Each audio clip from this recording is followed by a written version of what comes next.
대통령 당선 열흘 뒤 열린 기자회견. 윤석열 대통령은 국민과의 소통을 강화하기 위해 청와대에서 나오겠다는 계획을 전격 발표했습니다. 결단하지 않으면 제왕적 대통령제에서 벗어나기 어렵습니다. 일단 이 공관이 의식을 지배한다고 저는 생각합니다. 취임까지는 2달도 남지 않은 상황. 이전 작업은 속전속결로 진행됐습니다. 집무실은 서울 용산의 국방부 건물로 결정됐습니다. 관저도 따로 구해야 했습니다. 곧바로 여러 논란이 제기되기 시작했습니다. 시공 능력이 의심스러운 업체가 수의계약으로 공사에 참여하는가 하면 무속인이 개입했다는 설도 돌았습니다. 결국 한 시민단체가 시민 723명과 함께 감사원에 국민감사를 청구했습니다. 이 과정들이 정말 제대로 투명하게 이루어진 것인지 그리고 적법한 절차에 따라서 이루어진 것인지에 대해서 국민들이 계속 의혹을 제기했었기 때문에 7차례나 감사 기간이 연장된 끝에 지난달 감사 결과가 나왔습니다. 1년 8개월 만이었습니다.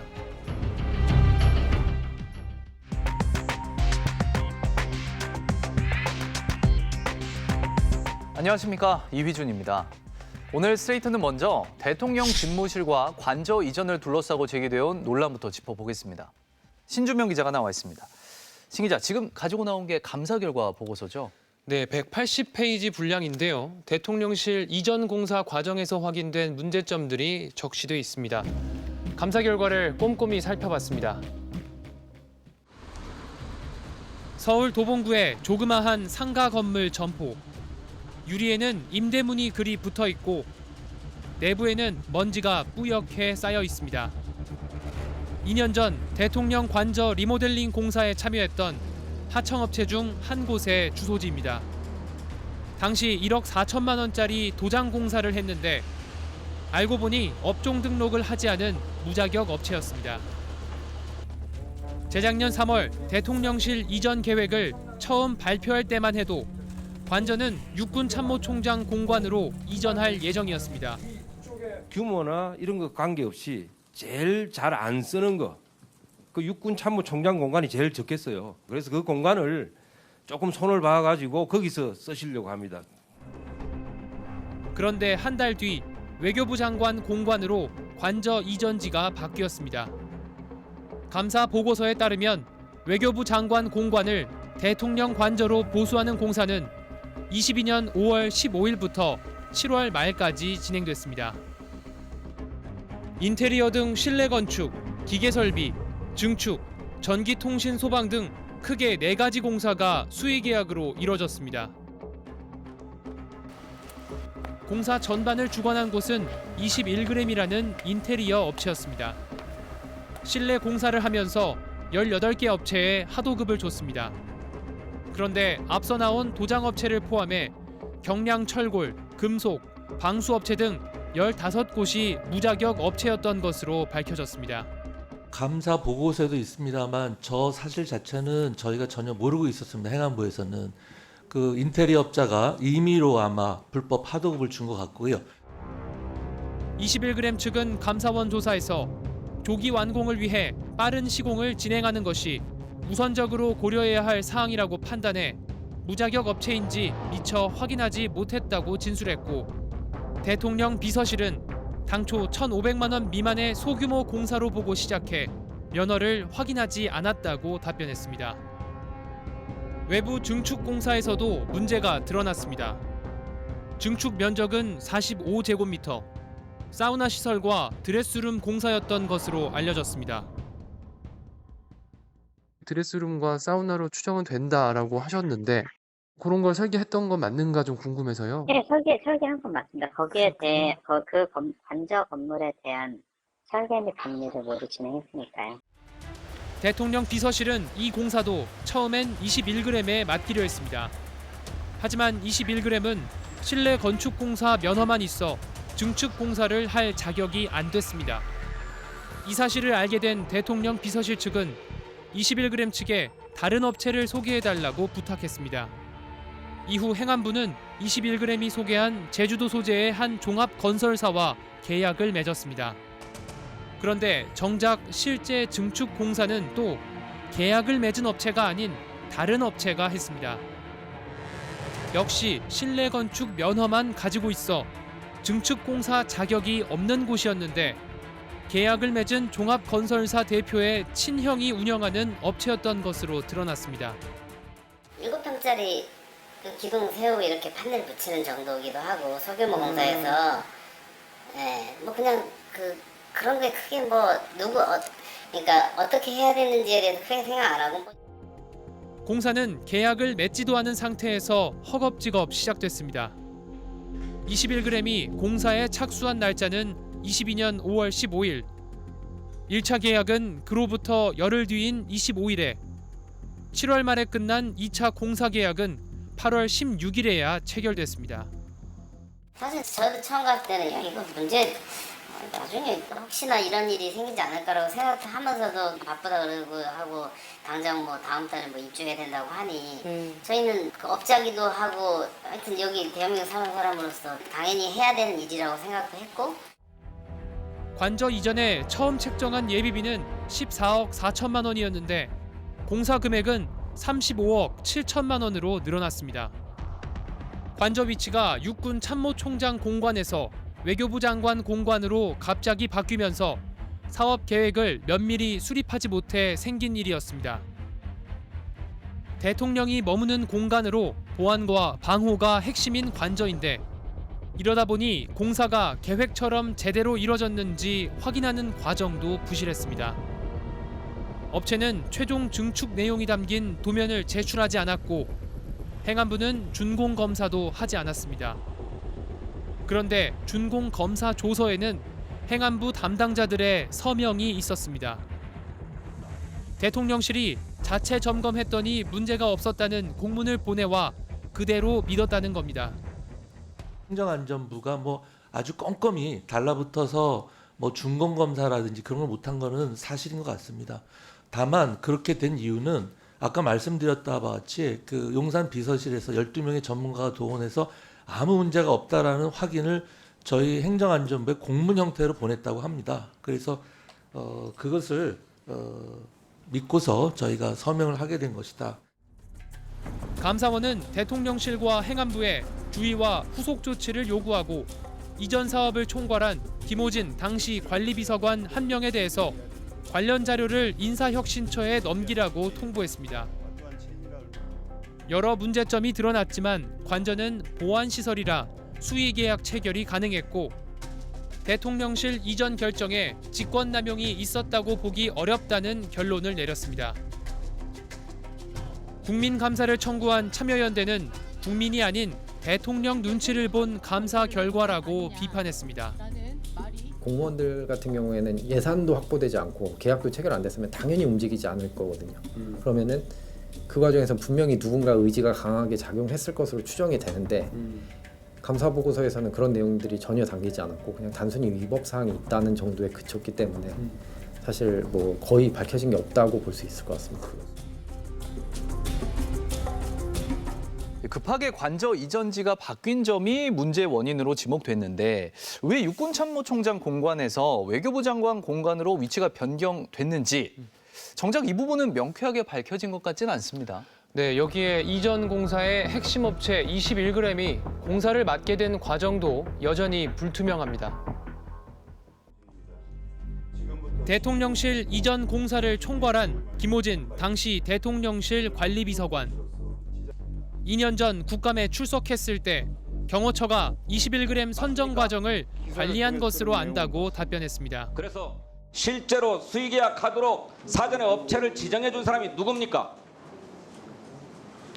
그 업체 선정 과정은 경호처에서 그 은밀하게 그 뭐 과정들을 이렇게 관리한 거로 그렇게. 좋습니다. 경호처 이런 업체를 보안 점검을 해봐라라고 얘기한 사람은 누굽니까?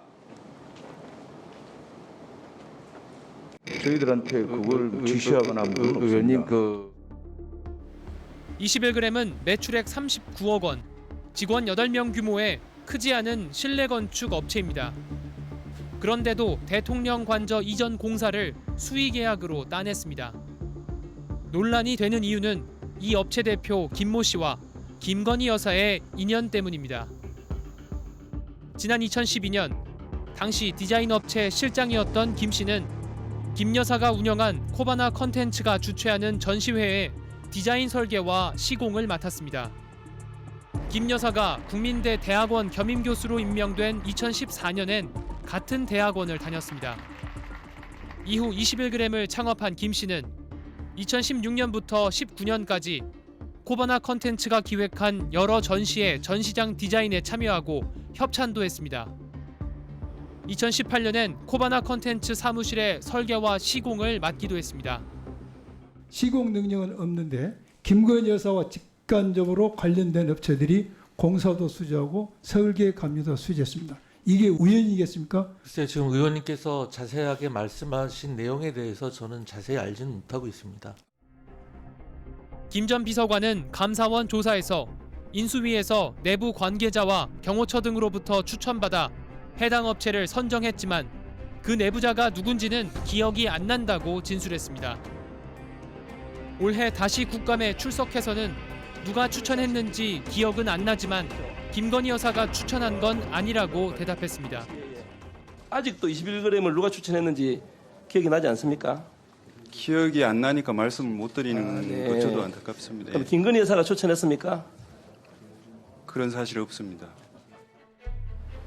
감사원은 누가 추천한 것인지 추가 조사는 하지 않았습니다. 조사 과정에 김건희 여사의 이름이 나오지 않았다며 김 여사와의 연관성과 특혜 의혹은 확인하지 못했다고 했습니다. 포렌식을 했으면 21g을 누가 추천했는지가 당장 나왔을 건데 그걸 안 하셨잖아요. 저희들은 이번 감사에서 키포인트라고 생각하지 않습니다. 국회 행정안전위원회 야당 의원들은 김 대표의 국감 출석을 요구하며 동행 명령장을 들고 직접 21g 사무실을 찾아갔습니다. 이게 국가보안시설을 증축했다라고 하는 회사가 이 모양 이 꼴인 말이 됩니까 이게? 김 대표는 연락을 끊고 국감에 출석하지 않았습니다. 무속인이 개입해 공관 후보지가 바뀌었다는 의혹은 감사가 이뤄지지 않았습니다. 감사원은 국민감사 청구 심사위가 이 부분은 감사 대상이 아니라고 의결했고 왜 위법인지도 모르겠다고 설명했습니다. 왜 위법인지는 잘 모르겠고요. 어디로 갈 거냐 하는 부분에 대해서는 상당한 의사결정의 제한권을 갖는 부분이라고 생각을 합니다. 감사원의 감사 결과에 대해 대통령실은 대통령실과 관저 이전 관련 특혜는 없었던 것으로 확인됐다는 입장을 밝혔습니다. 고도의 보안시설 공사의 경우 법률에 따라 수의계약으로 추진하는 것이 마땅하고 감사원 감사 결과 업체 이윤도 통상적인 수준 이내로 확인됐다고 설명했습니다. 지난 5월 윤석열 대통령이 관저에서 모하메드 아랍에미리트연합 대통령에게 한옥 정자를 소개하는 모습이 공개됐습니다. 지난해 10월 광주 디자인 비엔날레에 출품됐던 작품입니다. 당시 행사장을 찾은 김건희 여사는 시각적으로 좋은 디자인이라고 호평했고 이 정자는 7개월 뒤 8천만 원을 들여 관저에 설치됐습니다. 김건희 여사께서 작년에 광주 디자인 비엔날레 가셔서 보시고 이거 굉장히 좋을 것 같다라고 해서 관저에 설치하신 그런 모델이 맞습니까? 네, 맞습니다. 설치비 대비 제가 측근되는 수백 배의 어느 정도 효과는 거두었다. 네, 저도 뭐 나쁘지 않은. 신 기자, 대통령실 이전 예산이 2중 3중으로 들어간다. 이런 말도 많지 않았습니까?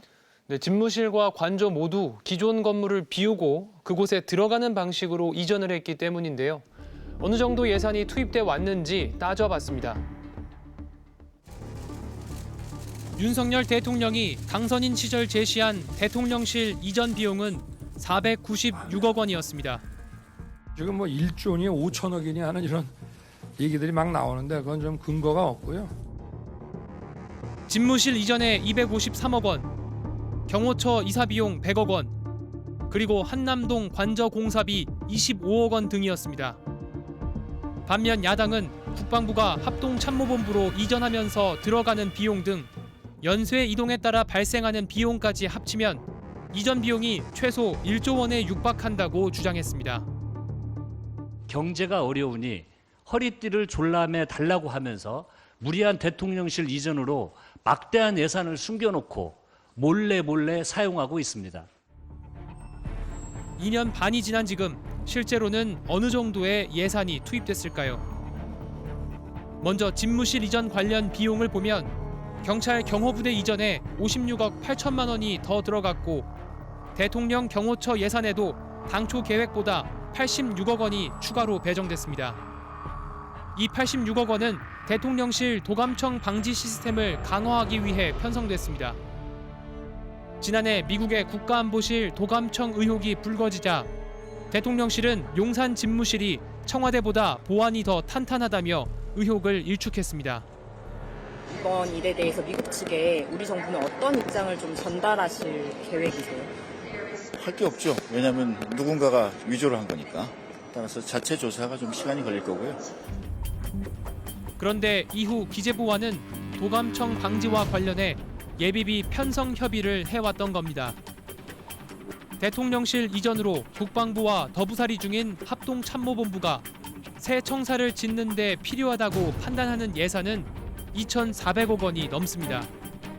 정보통신 시스템들을 개선하고 이런 것들이 또 국방부에 맞게 조정하면 또 그 재통합 비용이라든지 이런 것들이 추가적으로 들기 때문에 금액은 이제 기하급수적으로 늘어날 수밖에 없는 거죠. 관저 이전에 따른 추가 비용도 살펴봤습니다. 대통령에게 공관을 내준 외교부 장관이 삼청동 옛 대통령 비서실장 공관으로 이사를 가면서 리모델링 공사비로 18억 5천만 원을 썼습니다. 그리고 지난 6월 장관 주거동을 궁정동 옛 경호처장 공관으로 다시 옮기면서 또 3억 2천만 원이 들었습니다. 외교부는 입지와 접근성, 내부 구조를 종합적으로 고려한 결정이라고 설명했습니다. 청와대 주변에 있던 대통령 비서실장과 경호처장 공관도 역시 한남동 공관촌으로 이전했는데 이 비용은 아직 공개되지 않고 있습니다. 문재인 정부가 승인해 준 겁니다. 그러면 승인을 안 해줬어야죠. 그럼 이사 안 했을 거 아닙니까? 승인 다 해주셔놓고. 대통령실 이전으로 개방된 청와대에도 꾸준히 예산이 들어갑니다. 청와대 관리 운영과 리모델링을 위한 예산은 개방 첫 해 96억 원에서 내년 417억 원으로 증가했습니다. 한 달 평균 34만 7천여 명에 달했던 관람객은 2년 만에 절반 수준으로 줄었습니다. 본격적으로 리모델링 시작이고요. 이제 설계 이제 끝나가고 있고 먼저 아마 올해 시작될 수 있을래나 내년에 시작될래나 이제 예산이 들어가는 시기라고 보시면 되겠습니다. 저희가 예측할 수 없는 계속해서 예산은 천문학적 예산이 들어갈 거라고 생각합니다. 대통령 집무실과 관저 이전, 이에 따른 관계자들의 공관 이전과 합참 이전, 청와대에 별도로 들어가는 예산까지 이렇게 지금까지 공식적으로 확인된 비용은 4천억 원이 넘습니다. 네, 신주명 기자 잘 들었습니다.